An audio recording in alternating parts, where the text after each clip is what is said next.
Tu apoyo nos ayuda a crecer y seguir compartiendo más leyendas y misterios.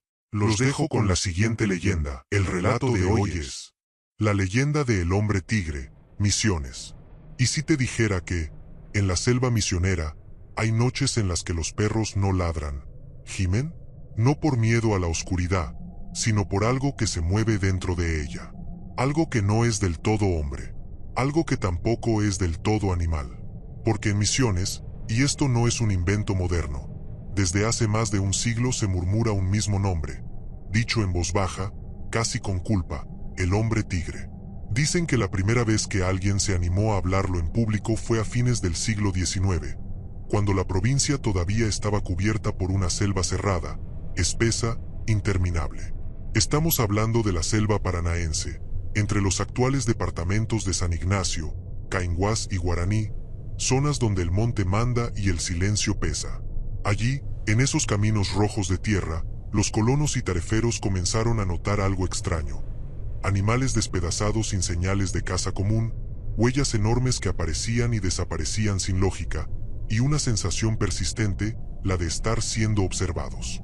Ahora, déjame que te lo cuente como me lo contaron a mí. En Misiones, al jaguar no se lo nombra a la ligera. Se le dice yaguareté, y no es solo un animal. Es respeto, es temor, es poder.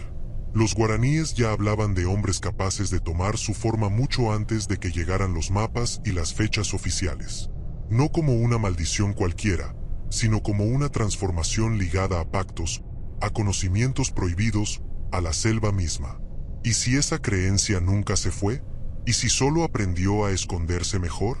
A comienzos del siglo XX, alrededor de 1910, según registros de estancias yerbateras, aparecen las primeras denuncias formales en zonas rurales cercanas al arroyo Yabebiri y al río Paraná. No hablan de un animal común. Los testigos coinciden en algo inquietante. La criatura caminaba erguida, hasta que no lo hacía. Tenía la fuerza de un yaguareté adulto, pero la mirada, dicen, era humana. Demasiado humana. Quienes aseguraban haberlo visto lo describían de la misma manera, sin ponerse de acuerdo entre ellos.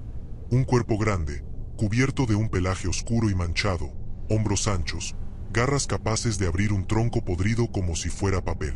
Pero había un detalle que helaba la sangre. En ciertos momentos, antes de perderse en el monte, se incorporaba como si recordara que alguna vez fue hombre. Y acá es donde la historia se pone incómoda. Porque nadie decía que el hombre tigre atacara por hambre. Los animales aparecían muertos, sí, pero muchas veces intactos. Como si el objetivo no fuera comer, sino marcar territorio. O mandar un mensaje. Los más viejos del lugar hablaban de un hombre solitario, un hachero, un peón de monte al que nadie veía de día. Decían que evitaba el pueblo, que no miraba a los ojos, que tenía una fuerza desmedida y una debilidad muy clara, el hierro y las oraciones.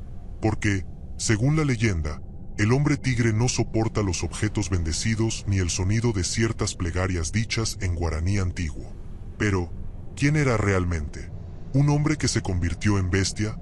¿O una bestia que aprendió a vivir como hombre? En la próxima parte, vamos a entrar en el monte, a los senderos donde la luz casi no llega, al lugar exacto donde, según varios testimonios coincidentes, algo ocurrió una noche sin luna, y dejó marcas que todavía hoy nadie se anima a explicar. Porque una cosa es escuchar la leyenda, y otra muy distinta, es seguir las huellas. Antes de seguir, déjame advertirte algo. En Misiones, cuando alguien baja la voz para contar una historia, no lo hace por dramatismo. Lo hace por costumbre. Porque hay relatos que, según dicen, escuchan cuando son nombrados.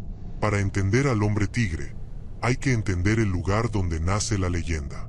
La selva misionera no es un simple paisaje, es un organismo vivo. Árboles que superan los 30 metros de altura, lianas que aprietan como serpientes, tierra roja que guarda huellas durante horas, y después las borra sin dejar rastro. De día, el monte abruma. De noche, intimida. Entre San Ignacio y Loreto, hacia las antiguas picadas usadas por mensúes y tareferos, se repetía un patrón inquietante. Los animales de corral no desaparecían al azar. Siempre eran los más fuertes, los perros más bravos, los cerdos adultos, nunca las crías. ¿Casualidad o elección? Los testimonios recogidos entre 1915 y 1925 coinciden en algo más. No había signos de pelea. Los cercos no estaban rotos. Las puertas seguían cerradas. Y, sin embargo, al amanecer, los cuerpos aparecían a varios metros del rancho, acomodados de una forma casi ritual, como si alguien quisiera que fueran encontrados. Un viejo colono, cuyo apellido todavía figura en registros de tierras de la zona de Corpus Christi, juró haber visto la transformación. No completa, no clara. Dijo que una noche escuchó un golpe seco contra el gallinero.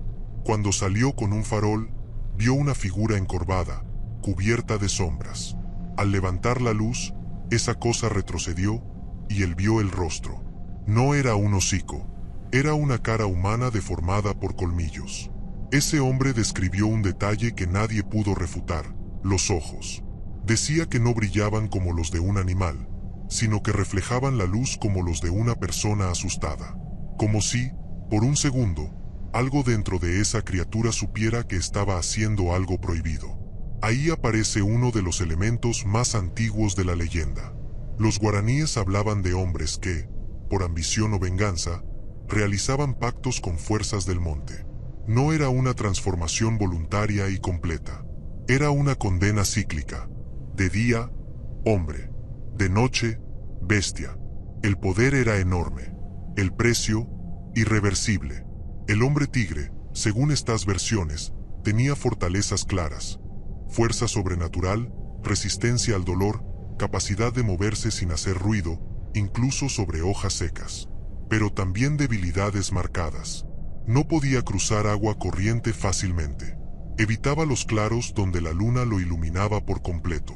Y, sobre todo, huía del contacto humano prolongado, como si temiera ser reconocido. En varios relatos se repite la misma escena. Alguien siente que lo siguen, se detiene, gira y no ve nada. Solo el monte. Pero al avanzar, encuentra marcas frescas en el barro rojo. Huellas grandes, profundas, que empiezan siendo de animal y terminan, poco a poco, pareciéndose demasiado a las de un hombre descalzo. Y es en ese punto donde la leyenda deja de ser solo miedo y se vuelve advertencia. Porque en la siguiente parte no vamos a hablar de rumores ni de creencias antiguas. Vamos a entrar en los hechos, en noches específicas, en lugares exactos donde incluso las autoridades locales prefirieron mirar hacia otro lado. Ahí es donde el hombre tigre deja de ser solo una historia del monte. Hay un momento en toda leyenda en el que el murmullo se transforma en registro, en el que el miedo deja de contarse en rondas nocturnas y pasa a escribirse, aunque sea con vergüenza, en papeles oficiales. Y en Misiones, ese momento llegó alrededor de 1927. En la zona de Gobernador Roca, cerca de antiguas explotaciones yerbateras abandonadas, comenzaron a repetirse denuncias que ya no podían ignorarse. No eran gritos en la noche ni animales perdidos. Eran personas heridas, arañazos profundos, golpes imposibles de explicar, y una coincidencia inquietante. Todos decían haber visto a un hombre grande antes del ataque y a un tigre después. Uno de esos testimonios quedó asentado en una comisaría rural. No con lujo de detalles, pero sí con una frase que todavía hoy genera escalofríos entre quienes la conocen. No era uno u otro, era las dos cosas. El relato habla de un peón que regresaba de noche por un sendero cercano al arroyo Garuapé. Escuchó pasos detrás suyo, lentos, pesados. Al darse vuelta, vio a un hombre de espaldas. Pensó que era alguien del campamento. Cuando lo llamó, esa figura giró, y el cuerpo ya no coincidía con la cabeza. Los hombros se ensancharon, la espalda se arqueó, y el ruido que salió de su garganta no fue una palabra. El ataque fue breve, brutal. El peón sobrevivió solo porque cayó rodando por un desnivel y terminó en el agua. Cuando logró salir, ensangrentado, lo último que vio fue esa cosa observándolo desde la orilla, inmóvil, como dudando, como si el monte mismo le estuviera ordenando no avanzar más. A partir de ese episodio, se organizaron batidas. Hombres armados, perros entrenados, conocedores del terreno. Pero cada vez que se internaban en la selva, algo fallaba. Los perros se negaban a avanzar. Los rastros se perdían de forma inexplicable. Y siempre aparecía el mismo detalle, huellas que cambiaban de forma. Garras que se transformaban en pies. Pies que volvían a ser garras. Algunos comenzaron a señalar a un hombre concreto. Vivía solo, cerca de una picada antigua, sin familia conocida. Fuerte como pocos. Capaz de cargar troncos que requerían 2 personas. Pero también silencioso, esquivo, con la mirada baja. Decían que nunca se lo veía de noche, y que durante el día parecía agotado, como si no durmiera jamás. Sus puntos fuertes eran evidentes. Resistía heridas menores. No mostraba miedo. Conocía el monte mejor que nadie. Pero también tenía debilidades. Evitaba los espejos. No se acercaba a las iglesias. Y, según contaban, no soportaba que pronunciaran su nombre completo en voz alta. Nunca fue arrestado. Nunca fue acusado formalmente. Porque cada vez que alguien intentaba acercarse demasiado, algo ocurría en el monte. Un ruido. Un rugido lejano. Un animal muerto a modo de advertencia. Y así, sin juicio ni conclusión, la sospecha se diluyó. Como todo en la selva. Pero lo que viene ahora es distinto. Porque en la próxima parte vamos a hablar de una noche específica, de una fecha marcada en la memoria colectiva, y de un enfrentamiento que muchos aseguran que nunca debió haber sucedido. La noche fue el 13 de agosto de 1931. No hay luna registrada para esa fecha en la zona, y quienes conocen el monte saben lo que eso significa: oscuridad absoluta. De esas que no se ven, se sienten.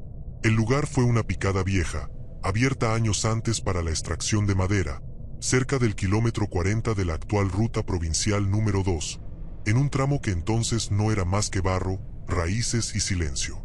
Allí, un grupo reducido de hombres decidió hacer lo que nadie había logrado antes: esperar al hombre tigre. No fue una cacería común. No hubo gritos ni alardes.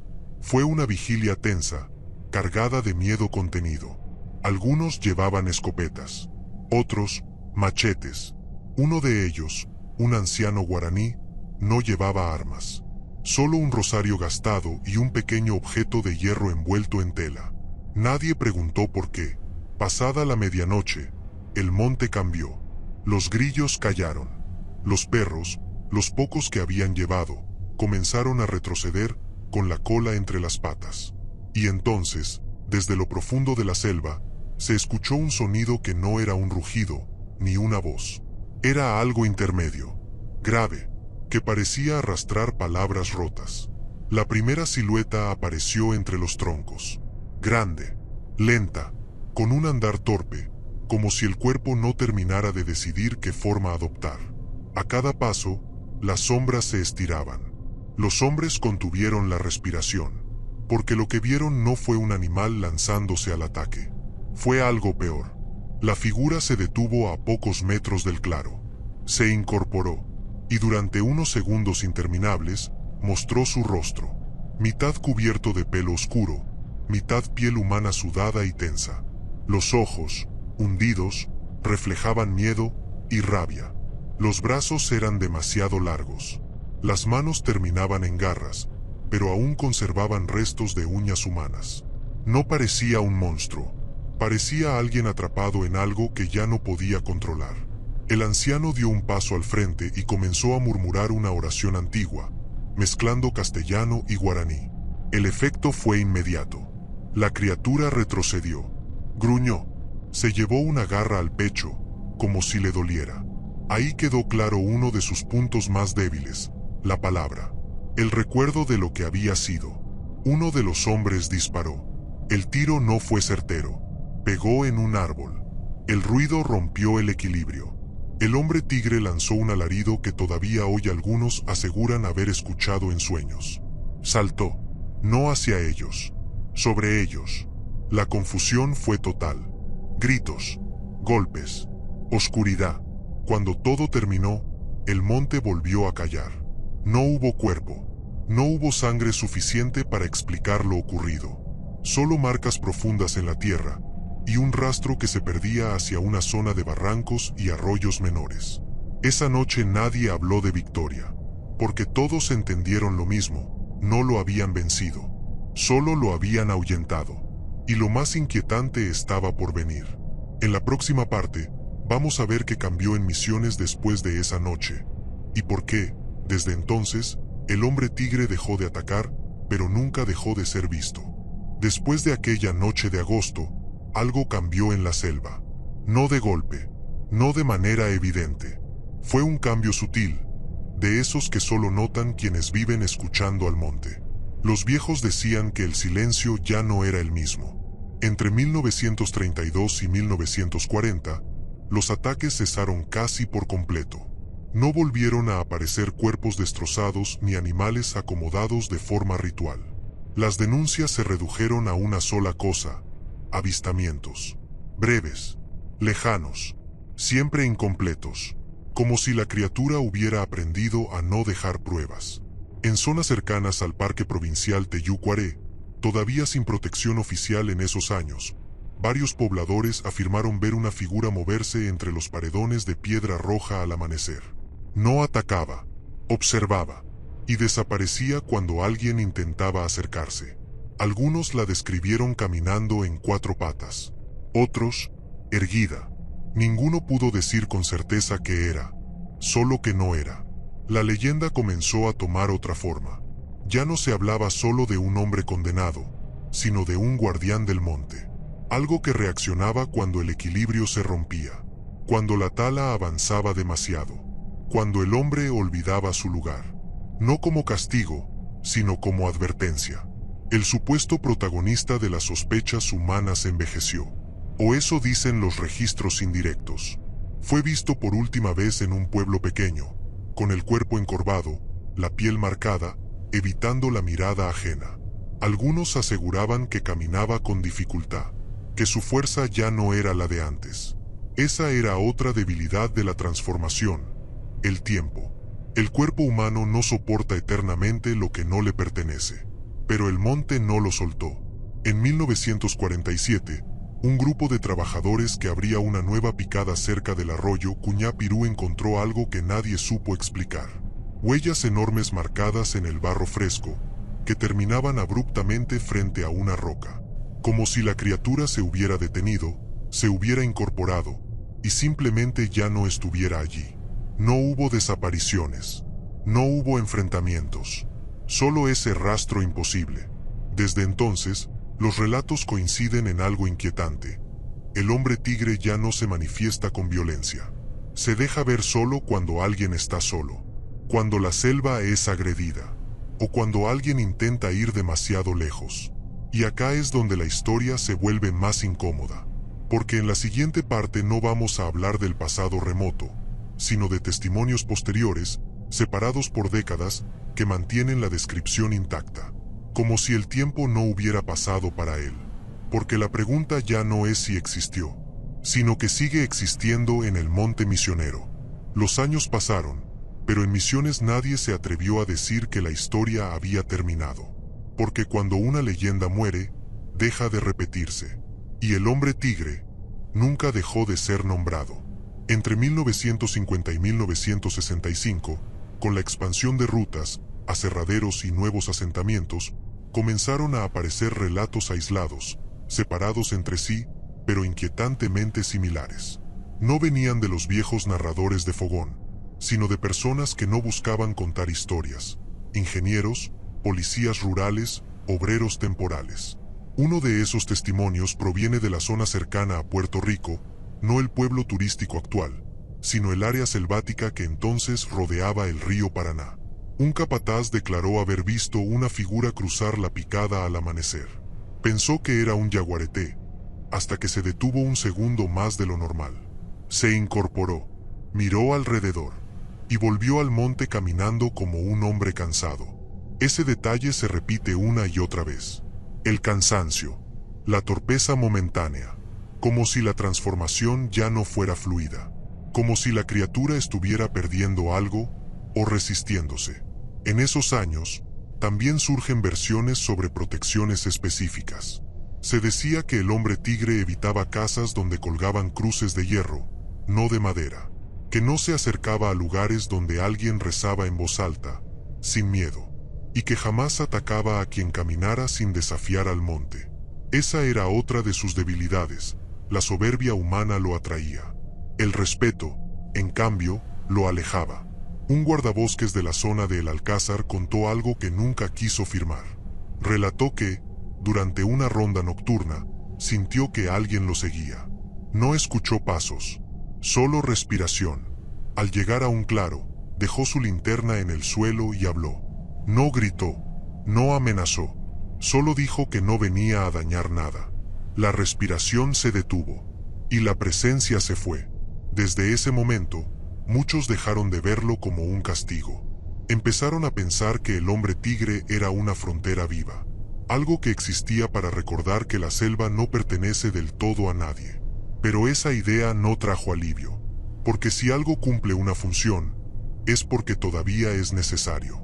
Y en la próxima parte, vamos a entrar en los relatos más perturbadores.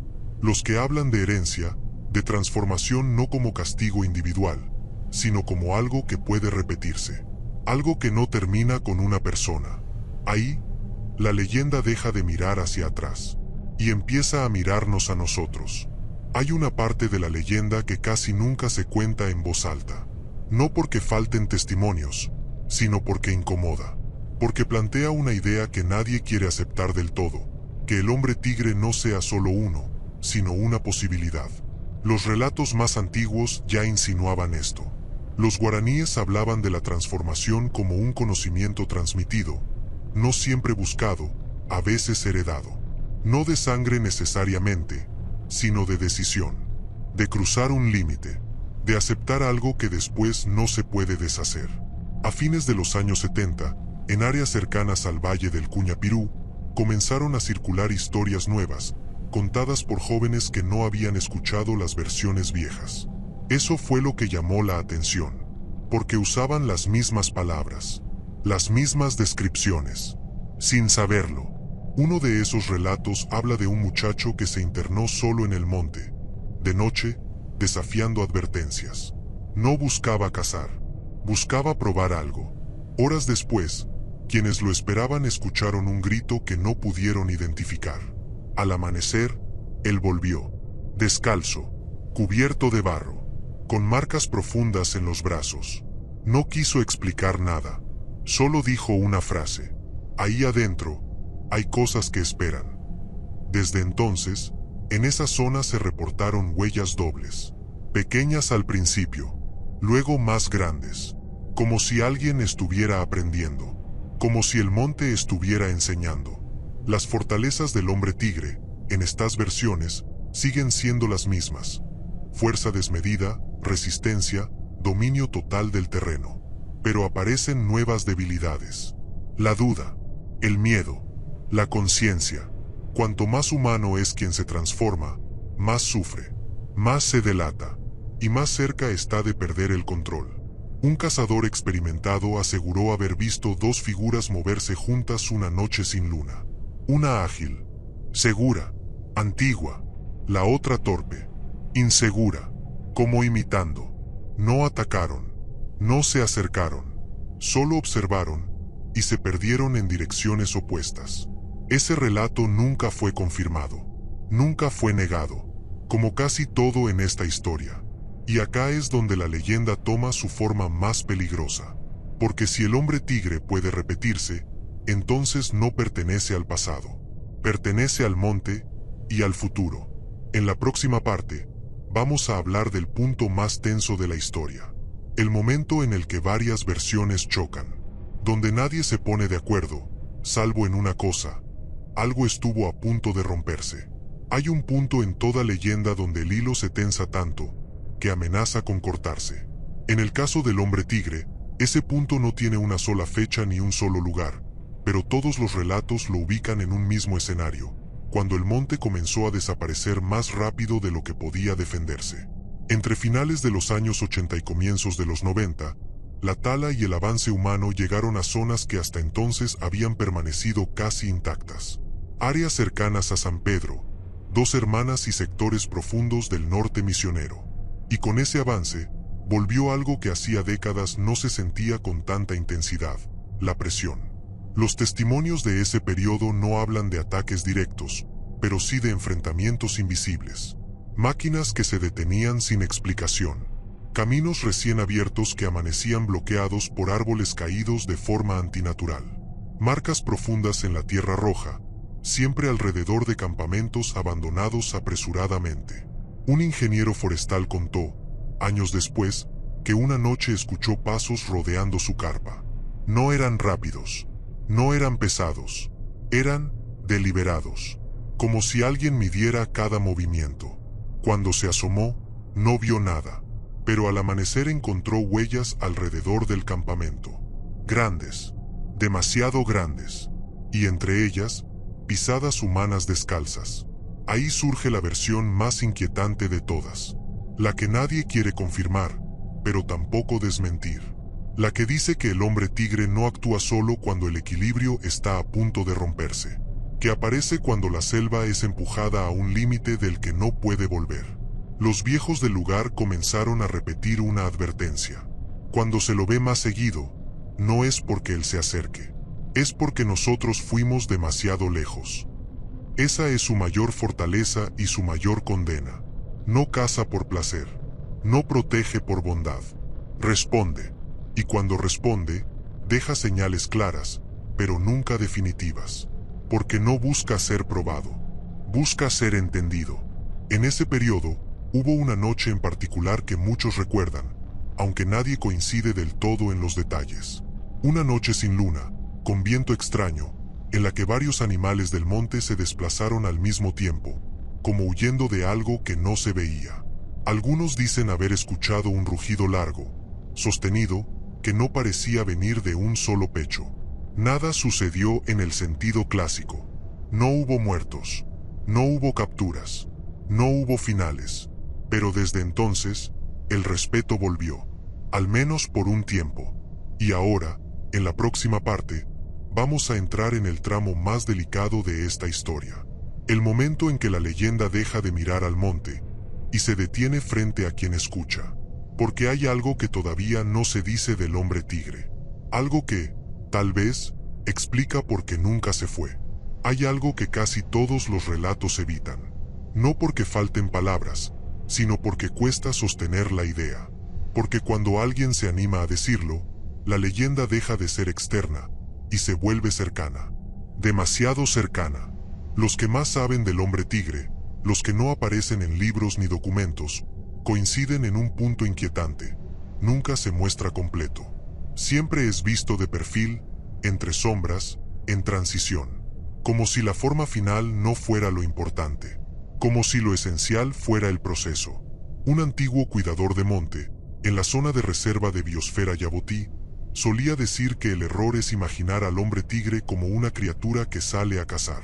Según él, lo que ocurre es al revés. El monte lo llama. Y cuando alguien escucha ese llamado demasiado fuerte, algo empieza a cambiar por dentro. Ahí aparece el detalle que más perturba. No todos pueden convertirse. Solo quienes tienen ciertas características: soledad profunda, rencor contenido, ambición desmedida o una necesidad desesperada de pertenecer a algo más grande. Esos son sus puntos débiles como humanos, y la puerta de entrada a la leyenda. Los cambios, según estos relatos, no son inmediatos. Primero vienen los sueños. Selva cerrándose, ojos brillando en la oscuridad, el cuerpo pesado al despertar. Luego, la fuerza que aparece sin explicación, la resistencia al cansancio y, finalmente, el rechazo involuntario a la gente, a los lugares iluminados, a los nombres propios. Un maestro rural contó que un alumno comenzó a faltar a clases durante semanas. Cuando volvió, estaba distinto, más callado, más atento a los sonidos del monte que a las voces humanas. No hubo pruebas, no hubo acusaciones, solo una frase que dejó flotando en el aire. De noche, camino mejor. Esa es la parte que nadie quiere enfrentar. Que el hombre tigre no sea solo una figura aislada, sino un reflejo. Una respuesta antigua a un conflicto que nunca se resolvió del todo entre el hombre y la selva. Por eso nunca hubo un final oficial. Nunca un cuerpo. Nunca una confirmación. Porque cerrar la historia implicaría aceptar algo más grande. Que la leyenda existe mientras exista la tensión que la alimenta. Y ahora queda una última parte. No para explicar. No para resolver. Sino para dejar una advertencia. De esas que no se dicen como amenaza, sino como consejo dicho en voz baja, al oído. Porque después de eso, la historia ya no necesita más. Te voy a decir esto como me lo dijeron a mí, sin énfasis y sin dramatismo. Como se cuentan las cosas que importan de verdad. En Misiones, nadie busca al hombre tigre. No se lo invoca, ni se le desafía. Solo se le evita entendiendo. Porque la leyenda no habla de una criatura escondida en el monte, sino de un límite, de una línea invisible que, cuando se cruza, devuelve algo que no siempre queremos ver. Los viejos dicen que, si alguna vez caminás solo por la selva y sentís que alguien te observa, no mires de golpe. Seguí caminando. No corras. No hables mal del monte. No creas que sos dueño de nada. Si haces eso, la presencia se diluye.